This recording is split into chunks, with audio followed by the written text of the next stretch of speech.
We are live. Okay, I did put the timer on. Oh, well. Oh, Hello, we're everyone. Too many buttons to press. Man, okay. And you have to do it all at once. Hey, everyone. Thank you for being here. Galactic Ashley and I are here tonight to talk about galactic stuff. Yeah, and so I'm really excited. It's been a month, or maybe a little bit over a month, since we've been here talking about these types of things, and anyone who knows me knows that this is one of my favorite things to talk about. So, hey, Ashley. hello. It's good to be here. It's good to be alive. Isn't it? It's exciting to be alive during these times. And I am hovering above the planet in my cruiser, my space cruiser here. So that I'd come in for a little while and talk about what's going on the planet, in the solar system, in the galaxy, whatever, whatever comes to mind. Uh, so, Ashley, have you had any recent? How about if we share a little bit about ourselves, just in case anyone's here who doesn't know who we are? Ashley, Sure, go ahead and introduce yourself. sure. So, for those of you that don't know me, I'm Galactic Ashley, and I channel divine guidance for starseeds, connecting them to their star families and their galactic lineages. I use light language frequencies and work with your cosmic connections to facilitate high frequency healing transmissions and encoded activations. And I do have a lot of artwork for sale on my website that are looking for their guardians or code keepers. And then I have a course that's coming up on starting May 17th. It's a 9-week course called Gaia in the Galactics. Sacred Heart Initiations to help us integrate and connect with galactic beings and also their Earth Warrior counterparts. So it's Mm. a lot about merging these two Gaian and galactic energies, and it's my wild card course. So I only do these one time, never again. So I'm excited. It should be. I don't know what it's going to be, but it will be intense. That's why they're called Galactic Guided Intensives, and Mhm. they're open to all. And then I have an event that's coming up on May 5th, and it's going to be on the 5-5 eclipse gateways, and we're going to talk about the eclipses tonight, I think. So it's going to be more focused on how to integrate the experiences of the eclipse, and tonight I think we're going to talk about what's going to be coming up during the gateways. So with that, Sharon, who are you? Thank you, Ashley. That course sounds really exciting. I might have to jump in on that. And Mhm. yeah, totally. So, I am Sharon Sananda Kumara, and I'm in service to the planet as well, so many things that we do, right? Or we are present with here: psychic medium, hypnotherapist. I teach courses as well. I help with other lifetime soul retrieval types of thing, integration of stuck energies from other lifetimes that we sometimes call past lifetimes. I have been a contactee since a child with extraterrestrial beings, and I guess we can call them extraterrestrial family. Some of them weren't family though, but and I've my contact continues, conscious contact continues to this day. Uh, I am a star seed, and I believe that anyone that's drawn to this type of stuff is a star seed. There's a lot of us here. Mhm. We start recognizing each other, and we're drawn together for lots of reasons, to help this planet, to help humanity. And it's exciting. These are exciting times, even though they're chaotic and can drive you crazy, but and can be scary. But it's exciting times, and I feel really blessed and honored to be here during these times. And I'm so happy that I stuck around because I've had two near death experiences. So it's like I'm kind of happy I'm stuck around. I stuck around, and you know, yeah, because I didn't wouldn't want to miss this for the world. So yes, we do have an eclipse coming up. The new moon, which is, I believe, tomorrow, and tomorrow night, well, tomorrow, and it's in Aries. So we have a solar eclipse, which can be pretty intense. The 20th on Earth On Day. the 20th. Okay. Thursday. Tomorrow. No, day after tomorrow. Day Because after today's tomorrow. Tuesday. Yeah. Yes. So that feels like intense energy as I tune into it. So I know what I'm going to be doing, and that is integrating anything that comes up for me and working through it. Because sometimes when we don't realize what's going on, what I found is we don't understand what's, how the planets are aligned, and we don't pay attention that that type of thing, or these portals that come up, these gateways that come up, and things come up for us in our everyday life. We forget, oh, well, that makes sense because we've got all this going on. So we used to be in tune with these types of things long time ago, and then we got out of tune, we got out of sync, and just that awareness has kind of left us. So we don't understand sometimes when things are chaotic around us, or we just can't seem to get our feet under us, or things like that. So it's good to know that, and to remember to do some self-care during this time. And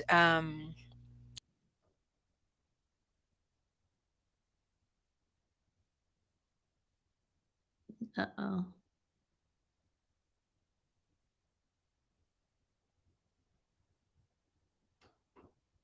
No.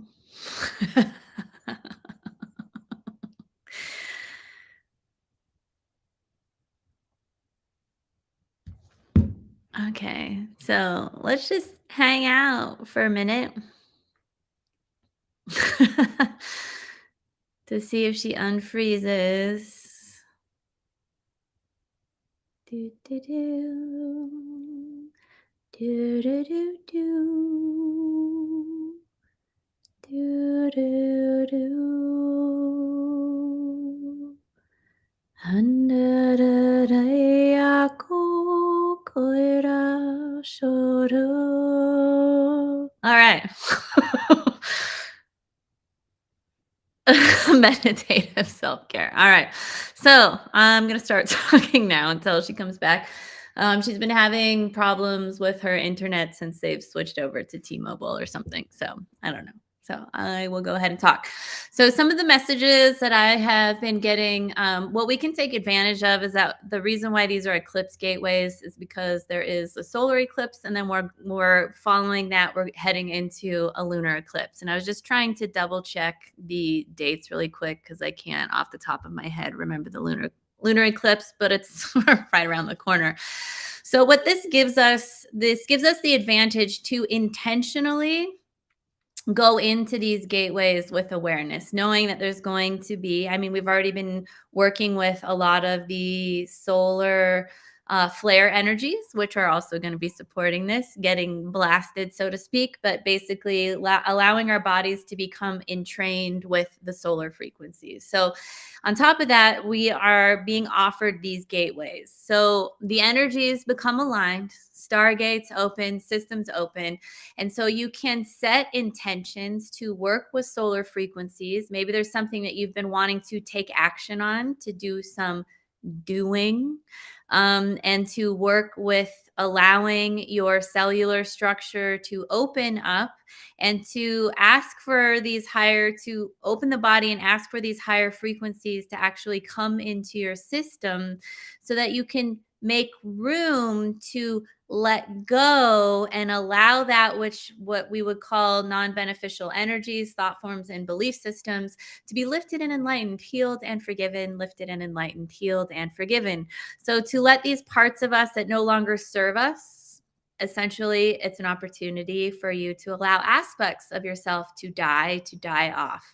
So then you can move into a conscious sort of death process. What about yourself? Not that you don't like, that you find annoying or shameful, but that you are willing to have a courageous heart. You are willing to look at, you are willing to hold compassion for yourself and to allow these parts of you to be seen so that you can actually invite the sun in to shine light on the parts of you that you would like to work through, that you would like to face, and then to let the moon come in and sort of wash these aspects and these areas of yourself out, if that makes sense. So it's like a inviting in higher frequency, like a higher frequency infusion to come into the system, to even call in joy and happiness and to give yourself permission to feel joy. But a lot of times when we do that, it's also going to bring up stuff.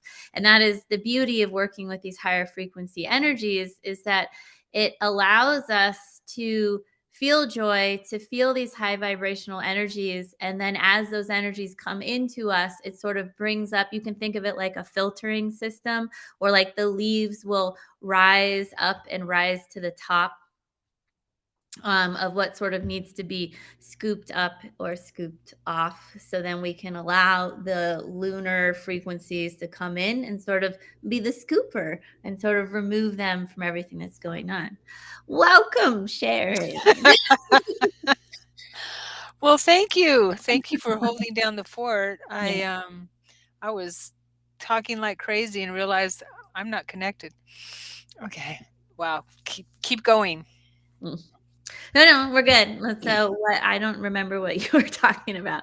So what we were just talking about is how to work with the solar energies and the lunar energies, because we're going into both of these, and to basically the advice that's been coming in or guidance is to consciously set intentions. So you have tonight and tomorrow night to sort of set intention about how you would like to enter into these eclipse gateways without fear. But if you're worried, you can be worried.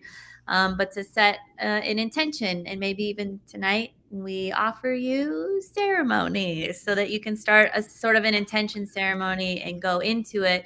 And even though you most likely might be located, if you're at least in the Pacific Northwest or anywhere around here, we can't see the solar eclipse, but you can still tune into it. And it can even help sometimes to bring up a live stream or a live something that's happening somewhere. I think it's like in the Pacific Islands can see some of it, and then South Africa, I don't remember where, but Yeah, I don't remember either. I do yeah. remember that in October we'll be able to see it here in Oregon, but other than that, I don't remember anything.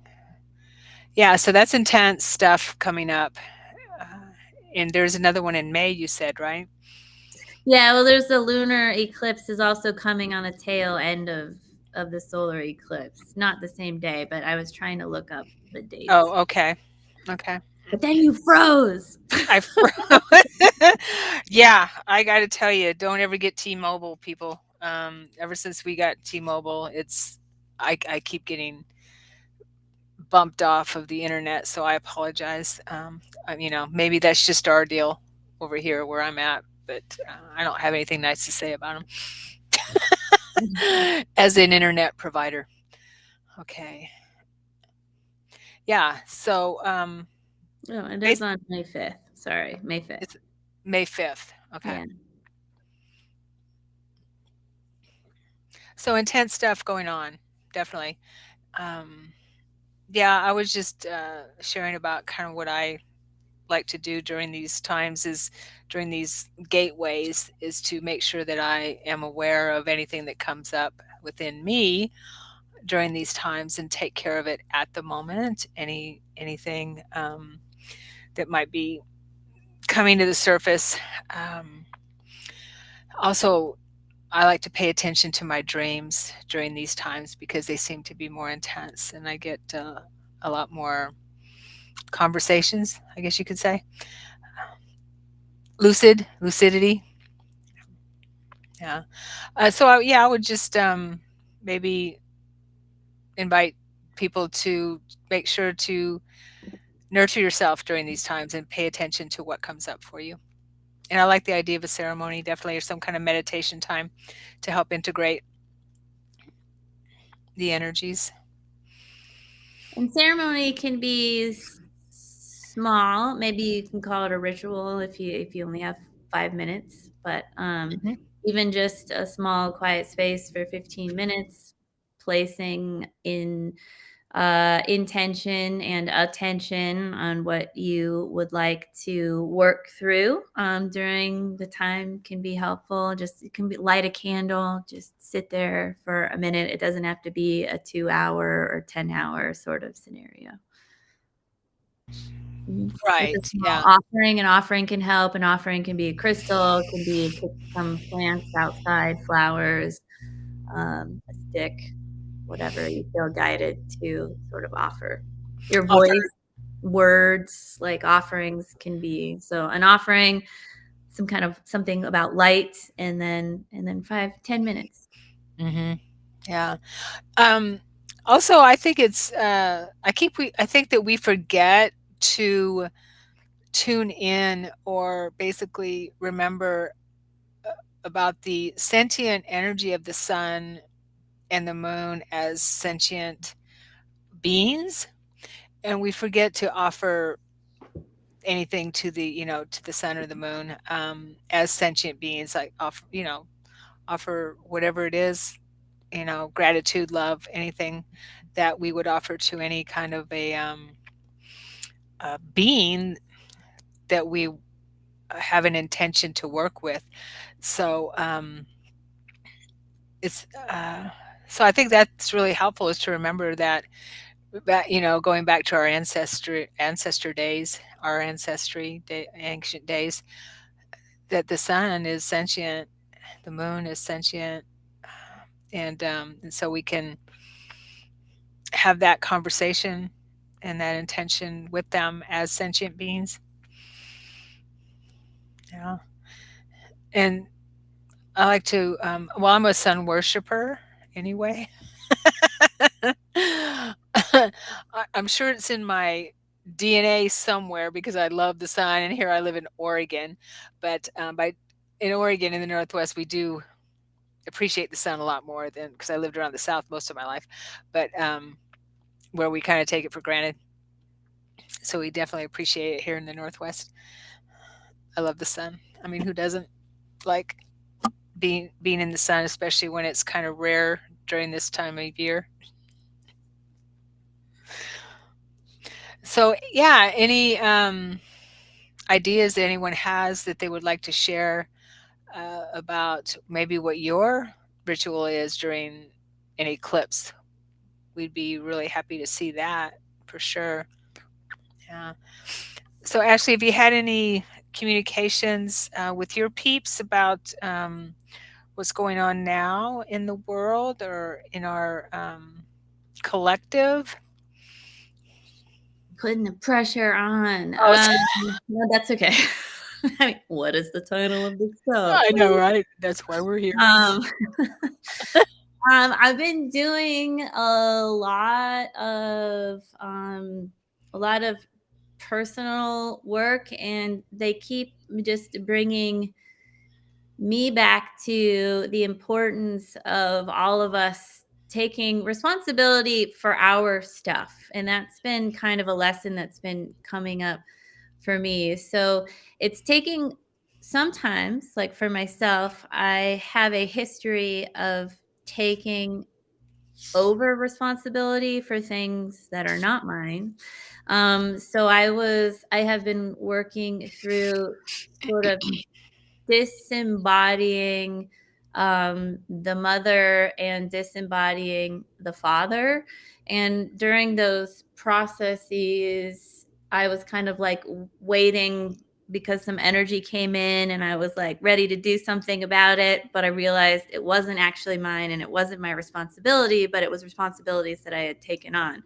So there's a process I feel, and this is all just to me, the from 2020 to 2025 is just a giant gateway that is open for us to just sit down and sort of do the work. So I've been sitting down and doing the work. And so when we have these influxes of energy, it's just an opportunity to really, for my opinion, it's about dying into more complex versions of ourselves. So I'm always looking for places to die. Like, where can I die? What needs to die off of me? how can I enter into these spaces as conscious and courageously as possible to find these trauma patterns or find these patterns that my physical structure has taken on, so that I can actually lighten up or enlighten. And so the joke that I kind of make is I'll be enlightened when I can keep my kitchen clean. And and that sounds silly, right? But it's like, if it none of this information that's kind of up here really does any good until we can really anchor it into our bodies. And in order to anchor this high vibrational information into our bodies, it means that we have to be able to bring that through and co-create it and actually make it make sense in this dimensional experience, Mhm. whether we're experiencing 3, 4, or 5D. And currently there's table and there's a chair, and so until this table and this chair become a little bit less dense, I'm still needing to function in this sort of space. So that being said, I feel like I have recently gone through a really massive shift, and I've been celebrating. Actually, I think I'm on like day 8 of a maintenance phase in my kitchen, and there's been like a huge shift and a lot of like joy kind of running through my system. So I've just been holding on to that, not like clinging on to it, but just trusting that there's a flow of energy that's moving through. So there's really been a lot of, I think, death in my world over here. And also the same side of that, where the other side of that coin is also the need to birth oneself. So to understand that is the same thing, and can we hold the space on this transitional space, like this threshold, and be open that we're allowing both death and birth to kind of move through us, which is a pretty intense sort of space to be in. So those are like, that's a personal experience, but essentially those are the messages. Is like, we have this amazing opportunity and this really intense 5, 6 year chunk of time to move a massive amount of stuff through us, and it's really uncomfortable at a lot of times. And so it's like, how can we become more comfortable with discomfort?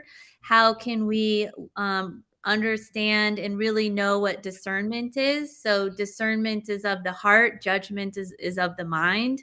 And how can we just really be aware of our thoughts, be aware of our bodies and sort of space, be aware of my favorite thing that people always say, and that we, I think, do as humans, is like, oh, I'll use Sharon as an example. Oh, Sharon is thinking XYZ about me. It's like, we waste so much energy worrying about the perceptions of another person's perceptions. Like, it's so Mhm. far from the reality. So it's a Right. waste of time for me to worry about what Sharon's thinking of me, because by the time you go through that, it's like my distortion of her distorted view of me is just ridiculous. So it's so much easier to go to the people in your life and be very transparent and just open. Like, if they're a safe place, then just ask them what they're thinking.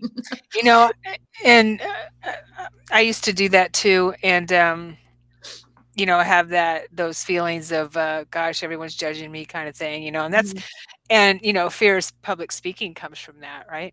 mhm, But I realized that, and Yeshua, he always gives me these messages, was that they're not people are not thinking about you, they're thinking about themselves. What's going on with them. They mhm, Right, they're thinking about what's going on in their world more than anything. So we think that people are actually thinking about us and judging us or blah blah blah whatever, when it's most people are just thinking about what's going on in their life and what's going on in their world at that moment. So he helped me realize, you mean it's not about me? It's not always about me. But I wanted to read something, that what you said in the beginning about how you were working on yourself, and you found that you're not kind of here to fix people, right? I read in the Way of Mastery this morning, channelings or dictation from Yeshua, and this is just one paragraph. He says, I wish to direct you to peace, even that peace which forever transcends the understanding and comprehension of the world. I desire, because my Father desires it through me, to bring you wholly to where I am, that you might discover there is someone that got there ahead of you. And when you look closely, you go, ah, it's myself. I've always been there, but I forgot. And in the end of all journeying, in the end of all purification, and indeed purification is still necessary, you will discover that to awaken means to have journeyed nowhere. It means to have arrived at a goal that has never changed.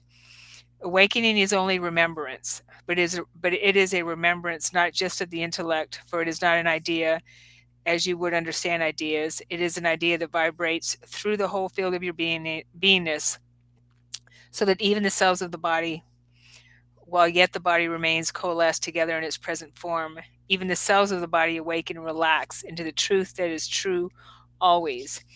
And I missed the part where he said, "You can't fix everybody," but uh, what he says is that basically, you aren't here. We aren't here. Even though that was amazing, that was beautiful. I was reading that this morning and tears of feeling him there. We we're not here to fix anyone or fix anything because we're already there. We're already, everyone is already at this place that he just described.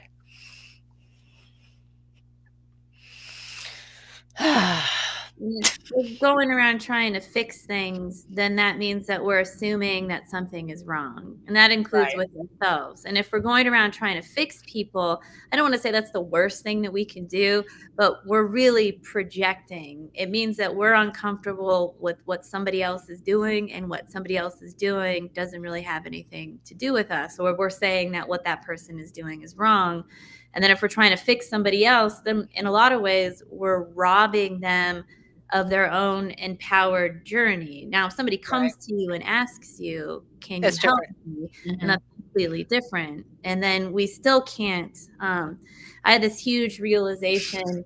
My mom has cancer, and her cancer has spread, and so it sort of like brought up this whole like other thing, like, "Ooh, I wonder what's going on." And there was this really deep seated kind of fear that sort of got unearthed, where I actually thought, some part of me thought, that I was going to have to die for her. And then I had this realization, was actually like the most freeing thing, was that you can't, nobody can die for anybody else. No being can die on behalf of another being. And so when I had that realization, I felt like all of this like power like come back into my system and come back into my body, and it was hugely freeing. So, and I love working in the death realms. So that some little thing just thought that, and only for her, right? Because, there's a connection, and I've been going through this like disembodying sort of the mother energy. And that was one of like the deepest little things in there. So it's like we can guide people and lead them up to death the same way that you guide or lead people through a birthing process. You can lead them through a death process. But you can't die for them the same way as you can't give birth on, I mean, technically you could be a surrogate, right? But that's different. But you can't give birth once there is a baby inside of you. You cannot have Right. somebody, you can't take it out and put it inside something else. Like, you have to go through the process of birthing, and we all have to go at some point through the process of deathing. Like, I guess my new Death thing. deathing, that's my new term. I like it. Yeah. Yeah. That makes total sense. And I noticed in my personal journey 20 years ago or so that I always felt like I had to fix the world. I'm here to fix things. I'm here to fix the world. Um, and I read, it was when I read Asking Is Given by Abraham Hicks. And in the first chapter, I think it was, I think it said, "You're not here to fix the world.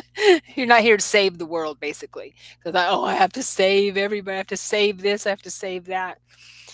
And which is kind of narcissistic when you think about it. But when I read that in Abraham Hicks' book, "Asking Is Given," it was such a huge, profound moment for me, and I just start had this a well up of emotion, and the tears flooded, and I'm like, oh my gosh, this burden has been taken from my shoulders for some reason. I felt like there was a burden taken from my shoulders. Mm-hmm. I really did. Yeah, it was pretty profound for me. Yeah, it's um, it's freeing when we realize working on ourselves is the most important thing we can do, and then the rest pretty much follows. Yeah. And then to be Yeah. able to integrate, and basically the most powerful thing that we can do is live and embody that integration and become the emanation of joy, Mhm. of love, of peace. And the quote unquote ego doesn't necessarily, I mean, it's not that the ego doesn't want to do that. I'm sure there's parts of the ego that are really happy to do that. But it's like, are you willing to be an emanation of joy, of peace, of love without any acknowledgement and without anybody knowing? Because it doesn't really matter. It only matters that those frequencies and those energies are moving through your body and are going out into the field. And then other people, their higher selves, their energy fields can pick up on those energies and do something with them and you can be Right. completely transformative to somebody else's life and have absolutely no idea. And I think Right. that's amazing and beautiful and the way things should be, right? Totally. Anything is possible at any point in time. And it's not even a matter of like even saying any words to someone. It's just being in a place, being you, doing Being in their frequency, giving them a smile, you know? Yeah, totally. And, it makes me think of something that I read and I've been gleaned and been told is that in our physical reality, we are only aware of, like, less than 1% of what's really going on with us, in our consciousness and energetically and in the unseen world, which is not very much Mm-mm. compared to what we how we're really affecting the world around us in our immediate, surroundings, energetic surroundings, and so on, and also our multidimensional selves is so vast, and we are so vast as these light beings that it's really mind blowing when you think about it. This is just a tiny, tiny, tiny spark of what we how we really affect our environment energetically, and the butterfly effect is, yeah, true. So, and that includes our thoughts, right? Yeah. What there it's part there's a part of the brain, I don't know if we've talked about this on here before, but there's a part of the brain that registers your thoughts in the same energy, the same part of the brain that is, I think it starts with a B, and I can't remember right now. But it's the same part of the brain that has thought and the same part of the brain that uses words, right? So it's like your thoughts, it's the exact same thing as saying them out loud.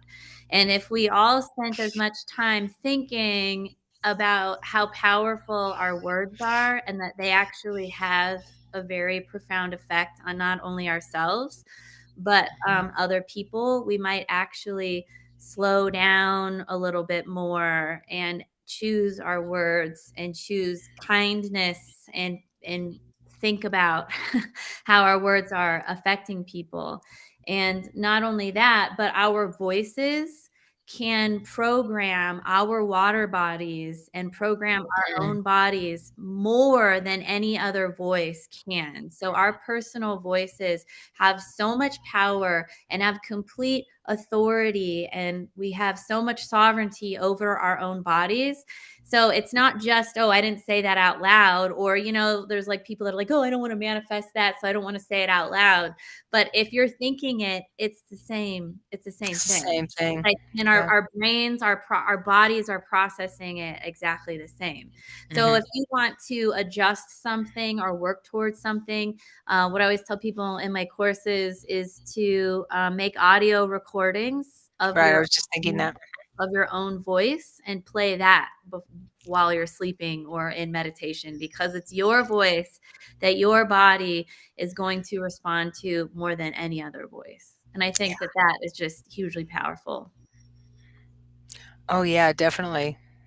Totally. Yeah, that's a really good point, and I forget about that too, that, because I actually have made a couple of affirmation tapes with my voice, and, unfortunately, I haven't listened to them very much. Mhm. I like listening to music or, Yeah. that kinda thing, that, meditation type of music, but I know that there's some programs out there or some apps that you can get where you can embed binaural beats and music, Hmm. with something that you recorded, like your own voice. Um, so that's pretty profound right there too, Yeah. and you can do a little bit of study on what binaural beats you wanna use for different things. Um, yeah. So, hello, Soul Prima. Mhm. Bless you. Buddies, yes. And, Adamo Adamo gave us a smile. Hello, hello. Thank you for being here. And so, for all of you out there, that while we're talking about voices and the power of our own voice, I bet you half of you are sitting there going, I hate the sound of my own voice. Yeah, that's You probably make why I the didn't. sound of your own voice, that is absolutely something to look at, because there are messages in that. Why do you hate the sound of your own voice? Who told you that you didn't have a lovely voice? And then what about all the people that said that you did have a lovely voice? Then maybe there's shame around what you're doing with your voice or what you're not doing with your voice, right?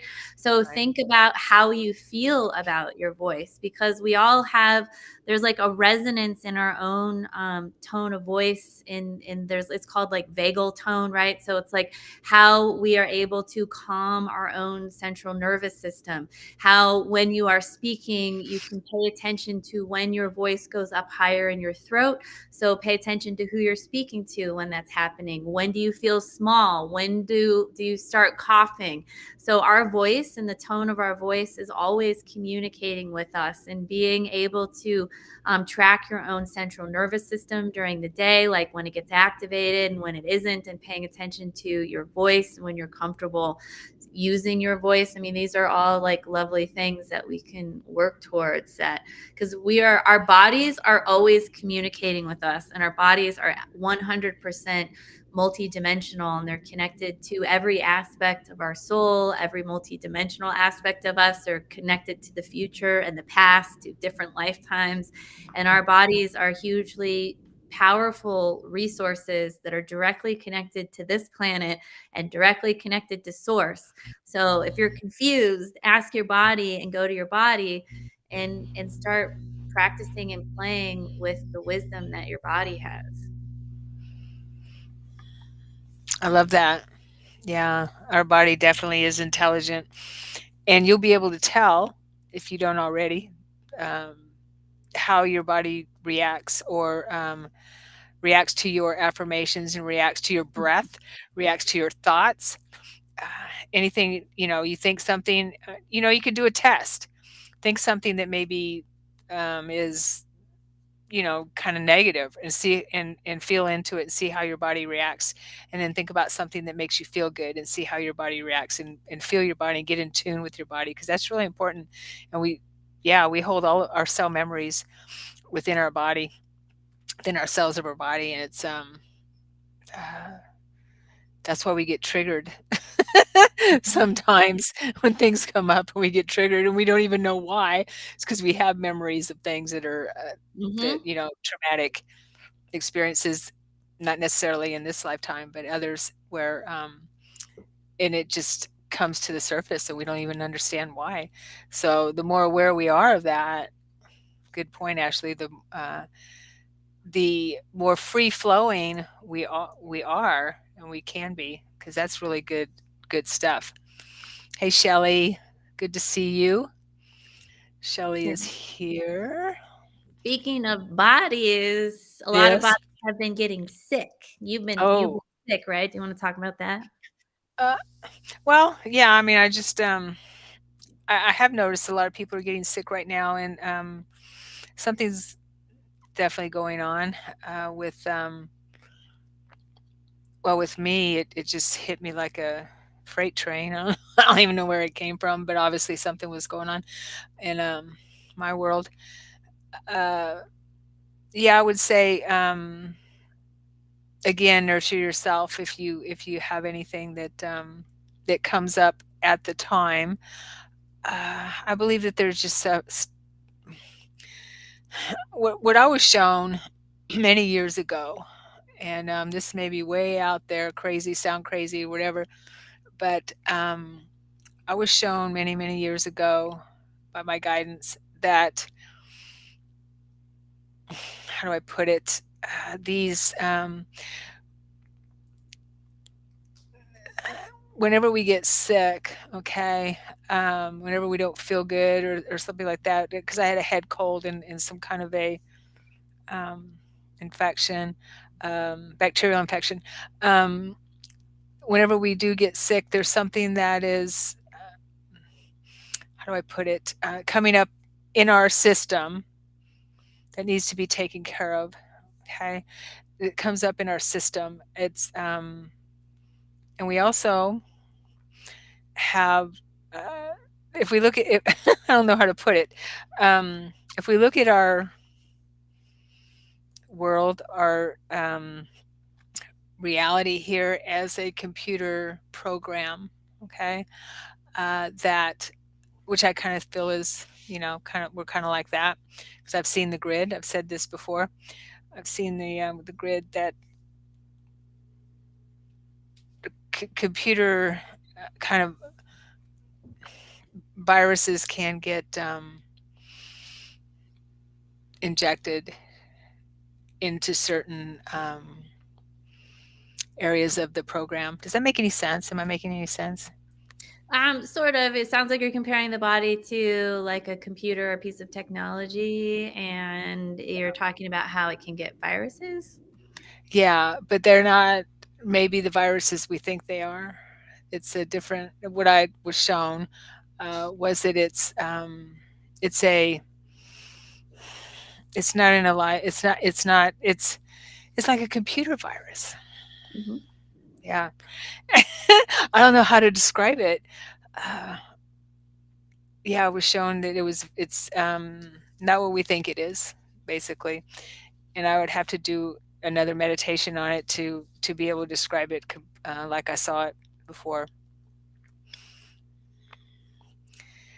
Somebody can, okay, as an example, it's a mind virus. Okay, there we go, a mind virus.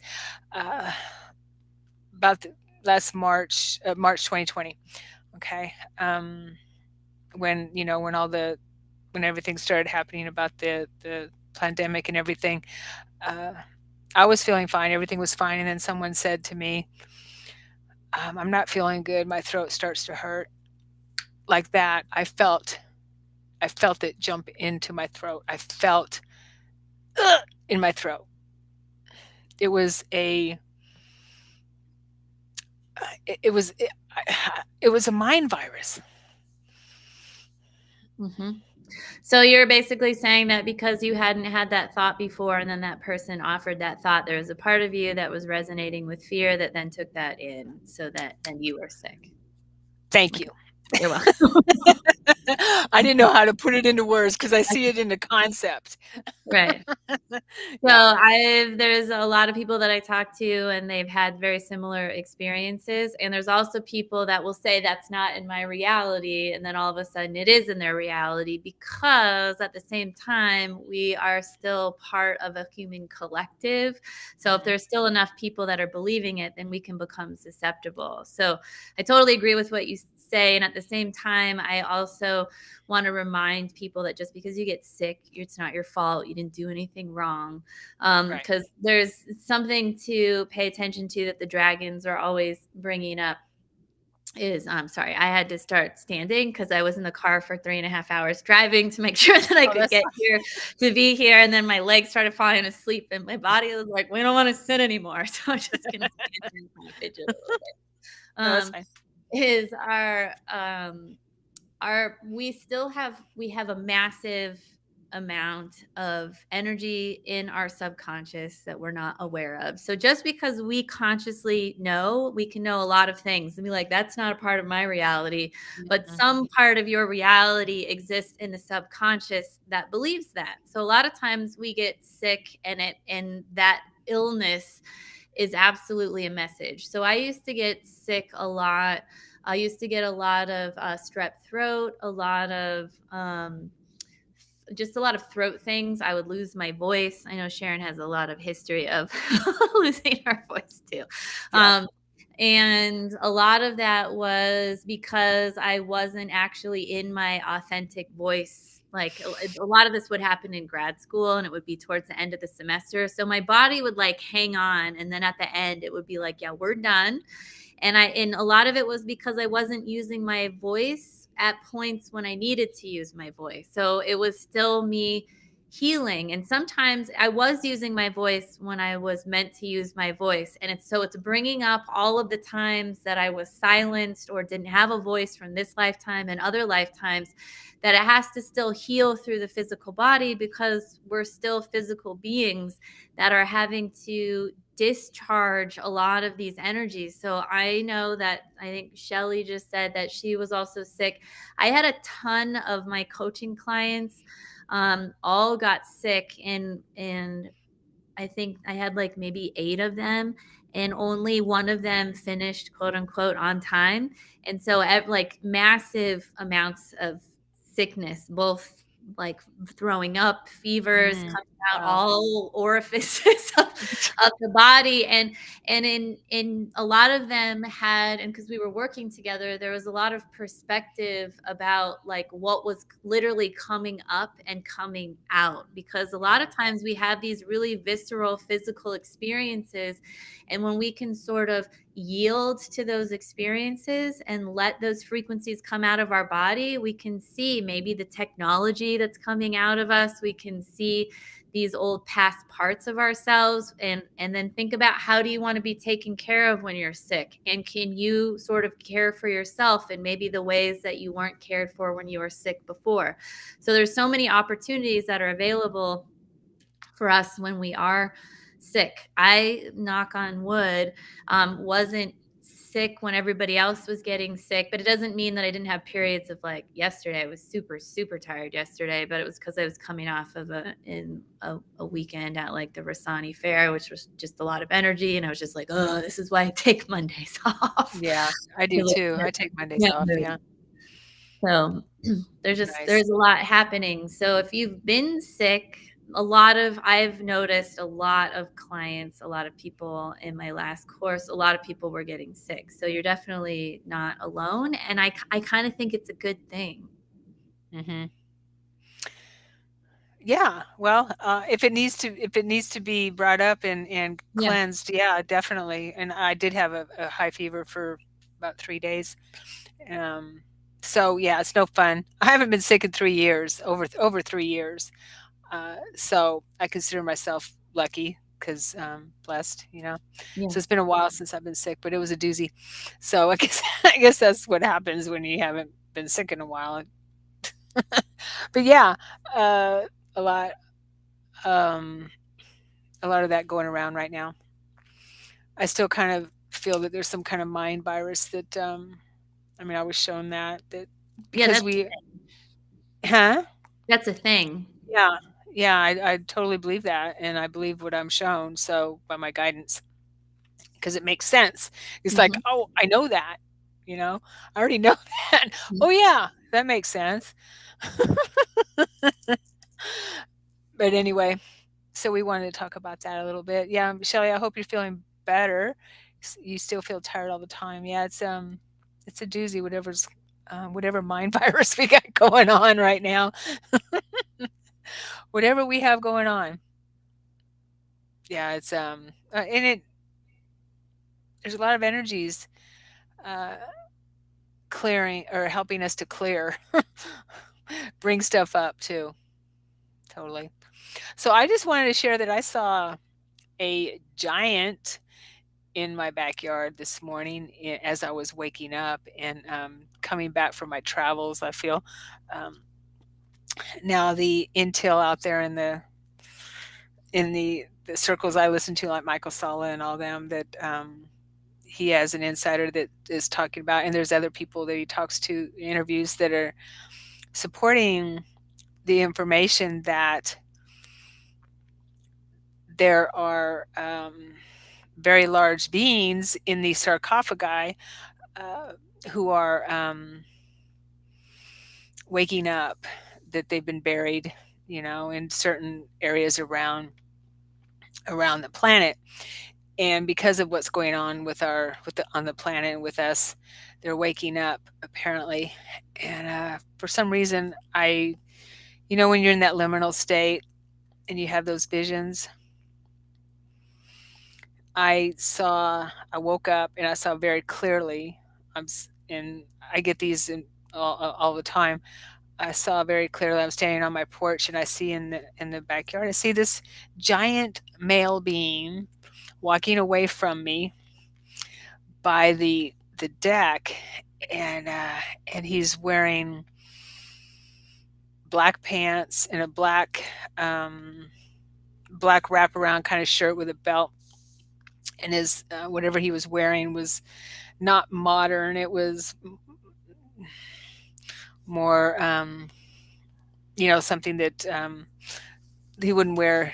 Not like a dress shirt or button down shirt or anything like that. It was giantish, but I don't know what to call it. Um, Something from another time or another planet or whatever. And he's just walking away. As he's walking away, and I'm watching him, and it was just clear as day. It was a few seconds. I don't know, maybe 6 seconds. I'm like, what the heck? Why am I seeing? And then I completely wake up here. And why am I seeing a giant in my backyard?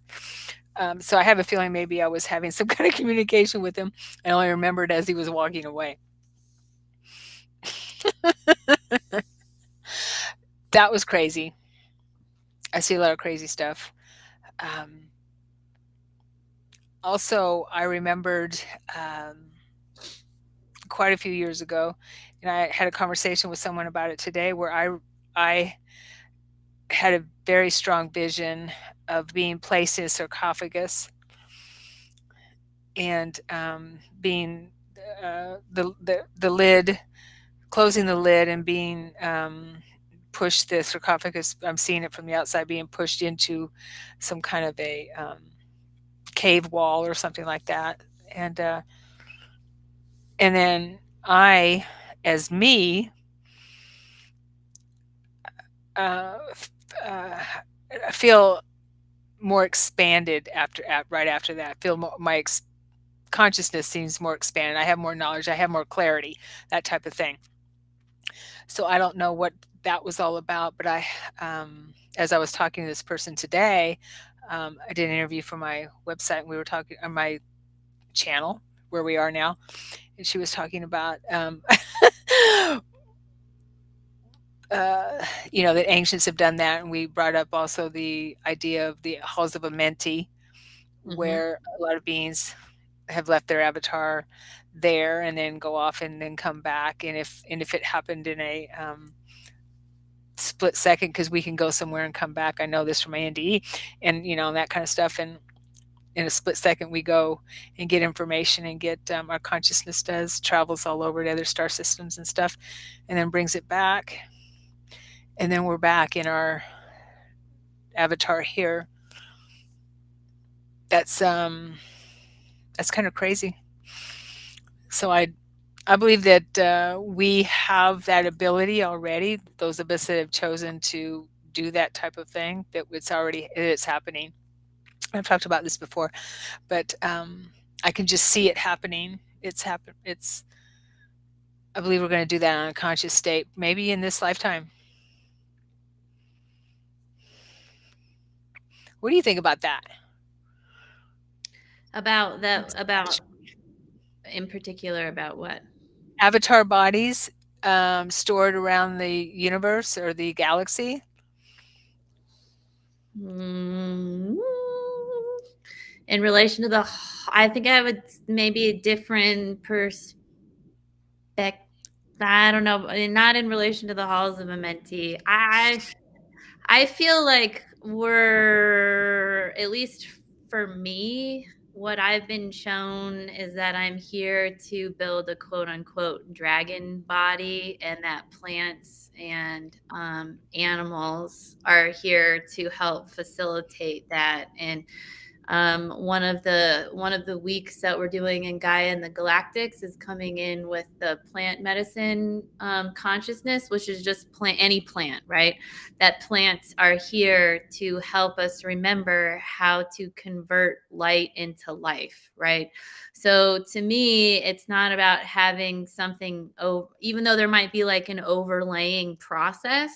To me, I'm here to allow my body to be able to take over, to let my chakra system to dissolve, because that's what keeps us part of the matrix. But that's a process. So don't pay anybody to dissolve your chakras for you, because it's a process, and our organs have to be able to process the frequencies on their own. So originally the chakra system was here to help us because we lost the way that our bodies were actually supposed to function. So they came in to sort of be like, to help, like sort of protect the body, to help connect us to the right sort of appropriate matrix. But then that matrix became dysfunctional. So now it's also this place in our system that entities and things can attach to. And so it's a process of really being able to get in touch with our organs again and letting our organs kind of take over. So to me, I'm here to like build the body and connect with the divine human. And I haven't been shown anything that has to do with avatars, but I believe in avatars. And you could say that we already are avatars. Right. But so I don't know about that necessarily. Okay. That's the first time I've heard that about the chakra system. That's fascinating. So let me ask you this: with that Okay. information, um, s- so what about chakra work and keeping your chakras spinning and healthy? Does Oh, that? yeah, yeah, yeah. Like, Okay. this isn't, I'm not like, they're not real. We have a Okay. whole history that says that they're real, and Right. that we have the Nadi system. So I believe in all of these energy systems. But I've also been shown that like our bodies have been like, we have livers, we have spleen, we have all of these, our digestive system, right?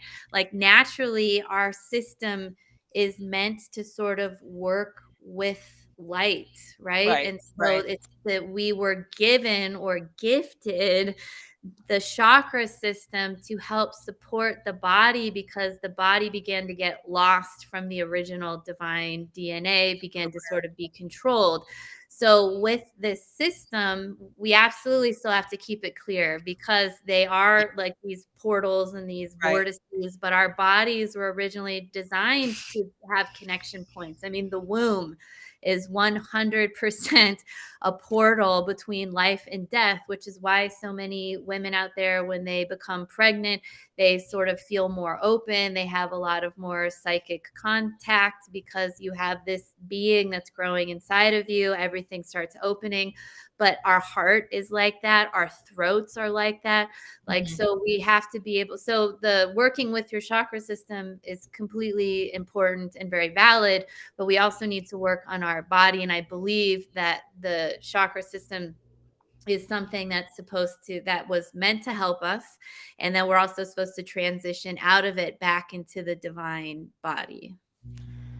Okay, so in the divine body, you're talking about the light body that where Yeah, we where don't utilize the earth chakra system.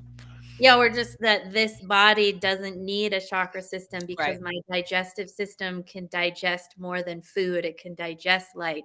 My heart is its whole complex system that doesn't need to be necessarily hooked into this particular matrix or hooked into the ways that it once originally helped us, so that they are meant to dissolve in an organic process through an organic ascension timeline and through an organic process. So all of them don't just dissolve overnight. I think it's a process. Right. Yeah. And so, on that note, the process. Okay, so the process in perhaps is what you're talking about is, as I maybe understand it, as information is coming to me as we're talking, is being aware of this to as healing, Mhm.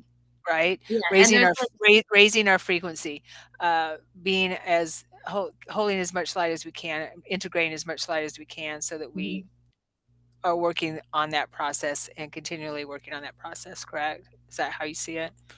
Yeah, and you keep working with the chakra system, that's lovely because things can still attach to it. But I believe that once we can allow our body to be in its organic divine self, it will no longer need to have the chakra system. So there will be an organic dissolution process, and then there won't be things that can actually attach into us. There won't be controllers there, like that we will truly be these sovereign beings, but we have to bring all of our organs back up to health. We have to understand, we really have to be in tune and understand our body, because originally I feel, and what I've been shown is that we never had chakras from day one. We were these beings that came in that were divinely designed to integrate and to be a part of this planet. And then things started happening and histories have been hidden from us. And so the Mhm. gift was, here's chakras to help you to kind of like keep everything in place, because we lost the ability to fully function naturally. Like our bodies began to become denser and sort of sicker in a lot of ways. Right. So Yeah, and so that was probably around the time when Enlil messed with our DNA, maybe. And I would think that Enki was the one who, that it, just from my memories, gave us the gift. I know that the Anunnaki, who knows, but that kind of sounds like what they were doing. Yeah, that resonates. That makes sense. So, I also understand that the information about chakras that uh, we've been given is not enough. Is not all of it either. Like, I mean, we have so many portals in our that our bodies that connect us to all kinds, all levels of our divine and our earthly being. right. And I Yeah, think that's also why chakras are assigned to different sections of the body, like the root chakra and the womb yeah, and all of these parts. And they're also oscillating at different frequencies. So each one of our bodies has a time signature. Like, I mean, we have a body, our body has a time signature, and all time signatures are different. But each one of our organs has its own time signature, and our body can really only integrate at the slowest like oscillation point of an organ or a part of our body.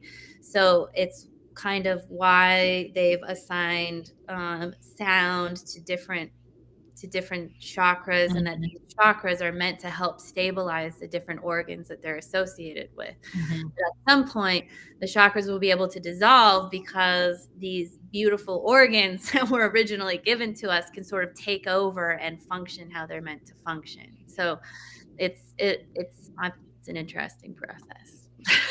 I mean, it's Yeah. yeah. Interesting. Wow, okay. Fascinating stuff. Let's see, we got some comments here. Shelley says, "I sleep and dream a lot more." I'm assuming since you got sick, so I hope you're feeling a lot better. Yeah, that seems to happen. Um, and then I saw a comment here from Damo. "I just tell the viruses, 'No, thanks.' The viruses will then scan your body, and if they detect certain distortions, they will act or not act. They just want to teach lessons. Conscious beings." Yeah. I don't doubt it. And so I love also, that comment. yeah, from Mike, "As the earth frequencies rise, we have to let go, release a lot so we can raise our frequencies as well. Sometimes it shows up as health issues." Yeah, yes, makes total sense. So, are you aware of the wing makers? That information that came out a long time ago. Okay, so apparently, they the story was that there was cave drawings and discs of music and things like that, or sound frequencies, music, were found in Chaco Canyon, apparently, around the Grand Canyon, Grand Canyon area. Right. So apparently, what I've heard is that in the galactic intel world, a cave was discovered that has similar stuff to what the wing makers were talking about and were shown. And they found discs, they found tablets, a actual ship is there. Yeah. So wing makers was kind of, if anyone remembers wing makers, after a few years, it was, I think, infiltrated. The website was infiltrated. It was passed off as just a made up story, fiction. But when I started reading about it, and I have a couple of the books about that. One of the gentlemen, that James, who was the spokesman after a little while, wrote, and just reading the information on the Wingmakers website, I felt such a connection to them for some reason. It felt real to me anyway. But it sounds like there has that information is coming out about about the discoveries from that time, but they're saying that, but now they're talking to us about it as if it's new information. So that's kind of exciting. Yeah, that's really exciting, actually. Yeah, totally. And that goes along with the also the ant people who have apparently have underground cities too, that have been here for a very, very, very long time. These galactic beings and or species of alien beings, and that there are discovering underground cities where beings live and have lived for a very long time. And they're talking about coming to the surface sooner or later. So, on a galactic note, what I keep getting from my peeps is that we can't rely on the governments, right, to tell us if this is real or not. If there are extraterrestrial, I mean, anybody with any sense in their head has to know that we're not the only one. We're not the only intelligent beings out here in our galaxy, right? And I say that with quotes because I don't know how intelligent we really are as a whole. But so we have to, in order for us to have discernment with all this, it needs to be within us individually. make that connection on an individual basis. Mhm. Yeah. And then if any false flag comes around, or a fake extraterrestrial invasion, that kind of thing, then we can't be fooled, because um, that's one of the what I understand is one of the next false flags that they might try. They meaning the controllers, like you were talking about earlier.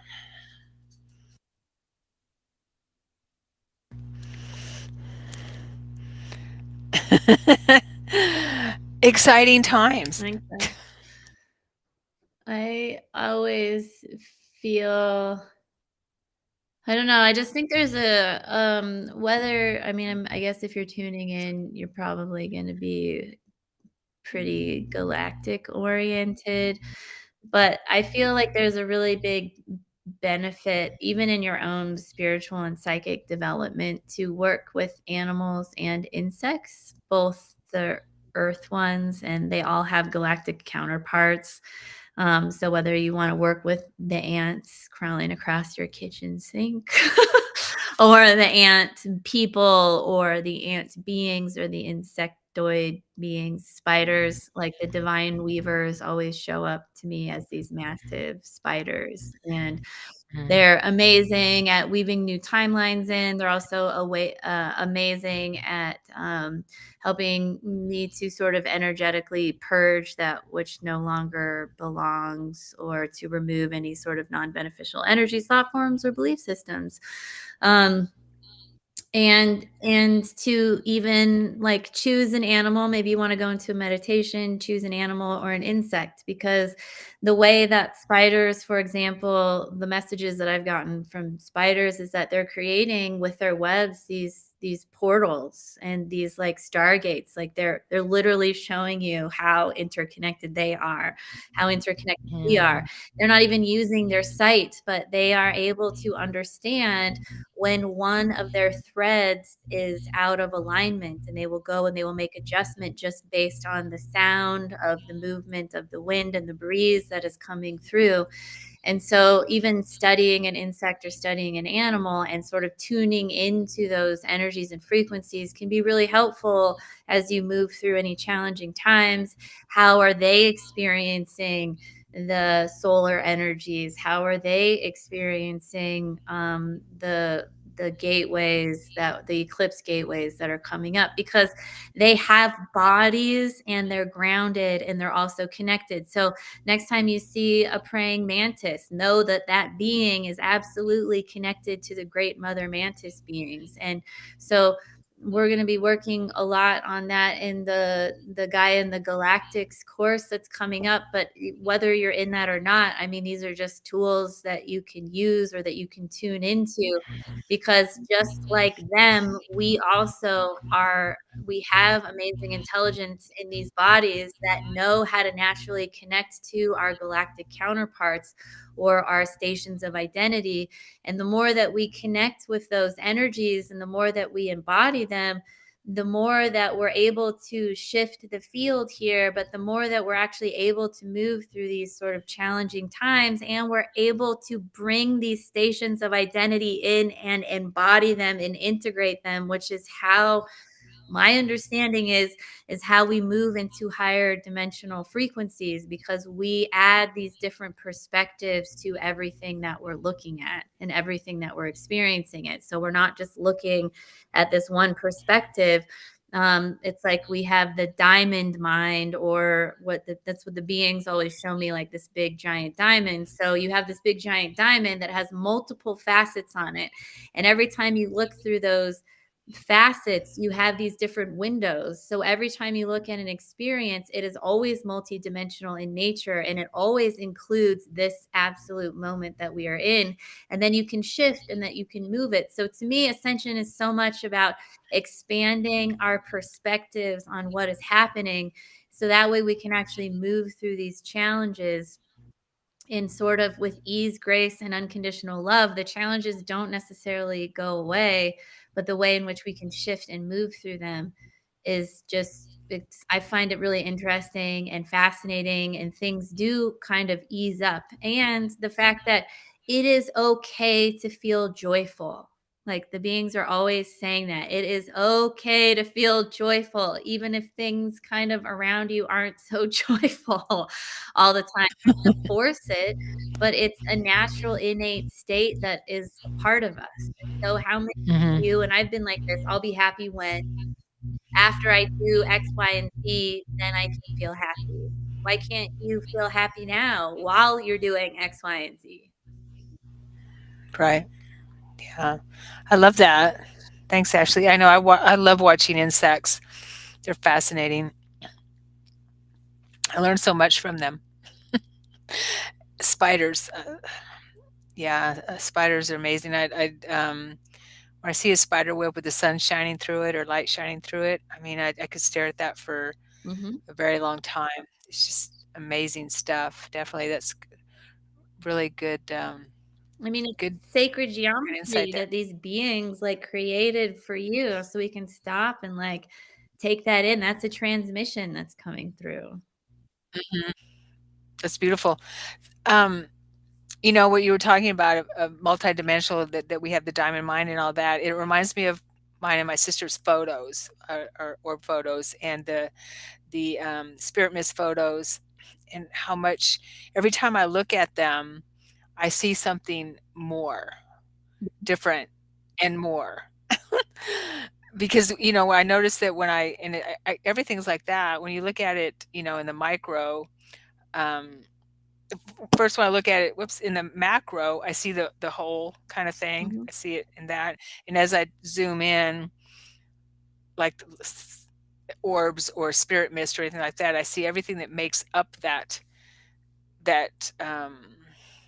being or whatever I see in that spirit mist. Because I always see that something, someone or something in the spirit mist, in the plasma cloud or whatever, takes on that form, and then I can see all the little cells, I guess you could call them, the parts of that plasma cloud, that spirit mist that makes up that whole, just like us. It's like going into our cells and into us, and looking at it through a microscope and seeing all the trillions of cells that make up our body. It's fascinating. I learned so much from our photos. Yeah, they're really awesome. I have a photo that Sharon took of me at a SETI, and there was a bazillion orbs around, and it was so awesome. And it's yeah, sure, it's about me, but it's also about her and how she calls them in, and a SETI's already hopping. Yeah, I Um, remember that photo. Definitely. It's I think it might even be on my sister's website, because yeah, there's a lot of them. That was the mm, first time we were there, I believe. yeah. Mhm. Yeah. Okay, so we're about out of time. We've been on here almost an hour and a half.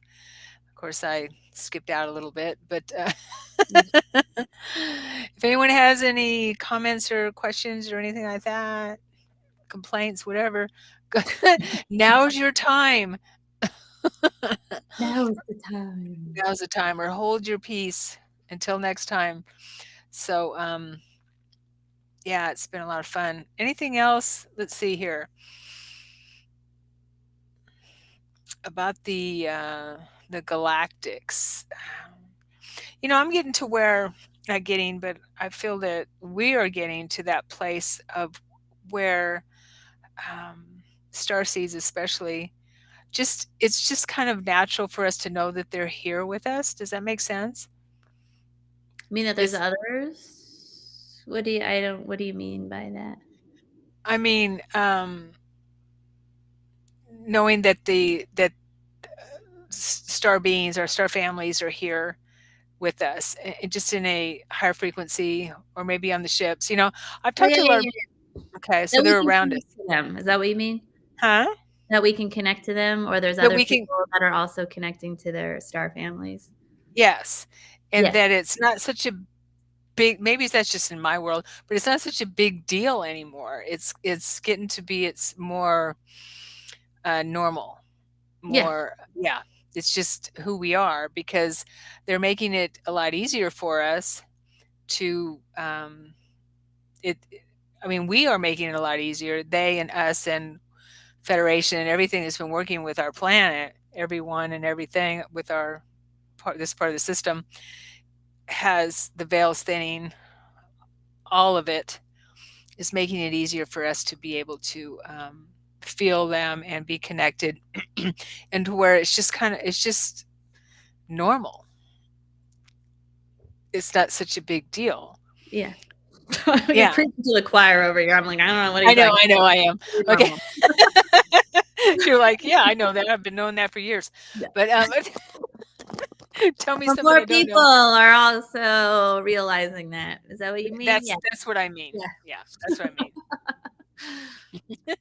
It's like I don't even have it's like I can kind of I agree with that because I can feel the beings showing me other stuff. I'm always going to be doing star sessions and I always love star sessions, but I feel like they're also pointing me in other direction, like Mhm. not to not do that because that will always be a part of it, but to like expand into sort of other things because I think people are like getting it and I'm like, all right, good job. So what's Right. next? Right. Yeah. That's what I mean. Mhm. It's becoming a lot more normal in this, and this is what part of the ascension process is all about, Mhm. um is when you have that community and you're building that community, expanding that community to where it's normal, and we're back to that and having that awareness, and having that clear and conscious connection to where in our lifetime, I feel like it's in our lifetime, and I'm a lot older than you, so in my lifetime, um, where they're going to be walking among us, or we're walking among them, type of thing, and we have conscious memory of being on ships, and we're in ships, we're on ships. Mhm. We have that conscious memory because it's happening more and more. I'm having more conscious memory of it, more real time conscious memory, and that's huge to me. Yeah. Yeah, I because I've mean, been.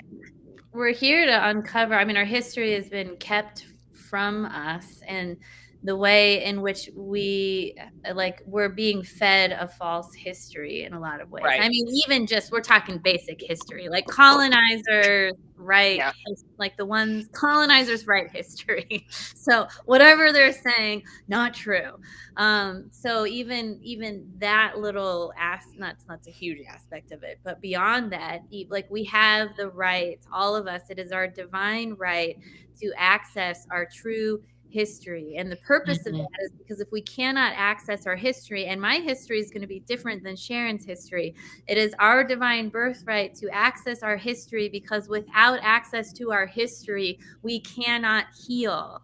And so by attuning to our bodies and letting our bodies show us things or get sick or have these viruses that come in to show us these lessons, or that we've been sick in some other multidimensional realm, that's part of it. But the way in which we can remember and allow, whether you have a near death experience or in your dreams, these memories that come to you, they're coming to you to remember so that you can have that history.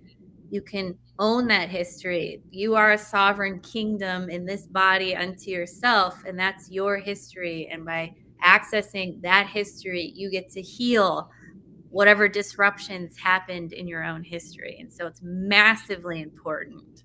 Yes. Thank you. And Yeah. that's why it's been kept from us for so long. Because if we know that, they know that. Yeah. Okay, we've got some comments here. Perfect. Let's see here. Adamo says, thank you. You're very welcome. Pam, thanks, ladies. I enjoyed hearing your perspective and learning new ideas. Oh, well, good. Well, thank you for being here, Pam. And Jonah, thank you for the complex and accurate articulation of some of the functioning of reality. That would be from Ashley. Okay. And let's see what else is here. Would you like to do some light language, singing, vocalization, prayers?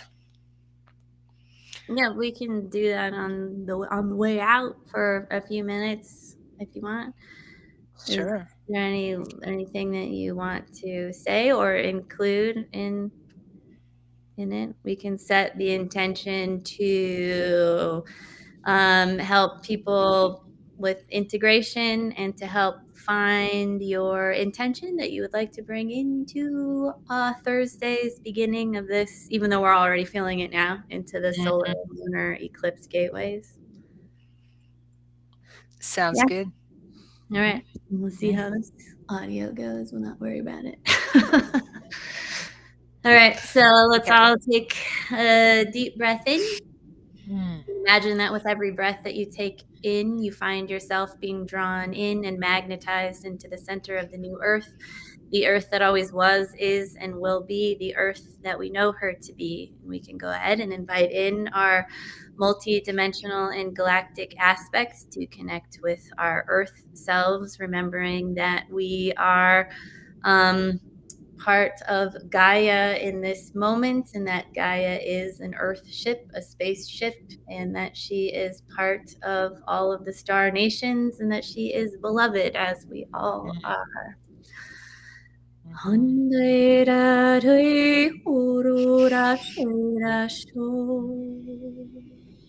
Hai hariara kuira kurai harai. Hai horara shira shurai harai. Dai horora shira shurai horo. Dai horora shira korai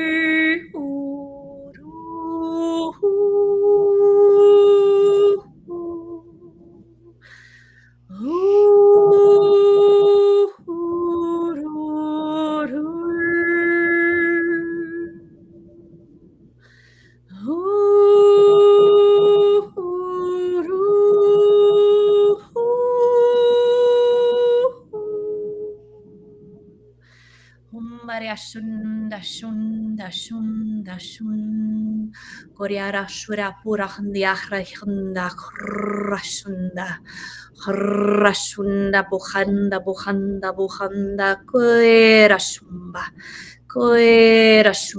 riakura shunda riakura buashunda hai Bora shunda riashunda pura pura pura pura Humbaria katayata kutanda shtya rushundya indara sharia pukaria karia khuranda kura kura hui atata shunda kata shun humbaria shui handere pu purururura kuira kurai huru Dai hurura shira kuhuru Huru shu